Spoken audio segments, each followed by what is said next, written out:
The truth about Bitcoin and alternative currencies. The US dollar has been the world's most popular currency for over half a century, but that's starting to change. Our central bank's been meddling with the value of the dollar, and people are looking to replace it with something better.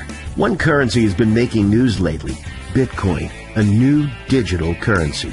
Lots of things have been used as currency throughout history. Gold and silver, wheat, seashells, tobacco, salt, paper, and numerous other things. Some currencies have stuck around, lots have died off. But why? What makes some currencies better than others? It's not any government decree, it's their properties. Certain properties are essential to a healthy currency, and if we keep score, the US dollar doesn't look so great, especially in comparison to historical favorites like gold and silver, or to Bitcoin. A sound currency stays valuable over time, has a limited supply, and is easily divisible and portable.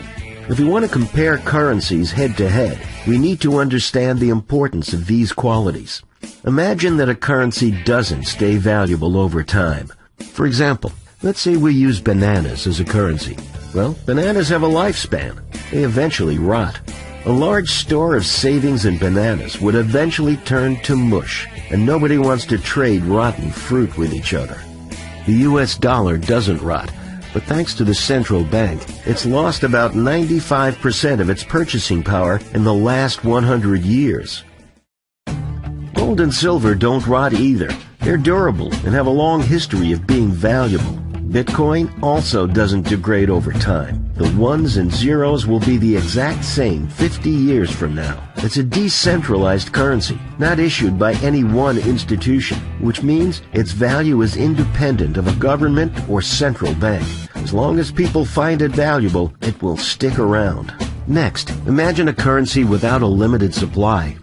Let's say we use wooden nickels as a currency. What happens when people start carving their own? If people can easily create more currency for themselves, economic prices become meaningless. Since the 1970s, the US dollar has had anything but a limited supply. The central bank has created trillions of dollars out of thin air, devaluing everybody else's dollars in the process. In contrast, the supply of gold and silver has been relatively constant for the last few millennia. Bitcoin also has a stable supply. In fact, at any given time, we know almost exactly how many exist and at what rate they will be produced in the future. No more than 21 million bitcoins will ever be created. It's written straight into the code. Counterfeiting might also increase the supply of currency by defrauding people. The only difference between money printing and counterfeiting is who's behind it. The result is the same. Fortunately, it's difficult for citizens to counterfeit US dollars, gold, or silver. But what about something digital, like Bitcoin? It uses mathematical cryptography and a public ledger called the blockchain to make it impossible to counterfeit. Picture a currency which does not divide easily. What if cows were used as a currency? How would you pay for something like a loaf of bread?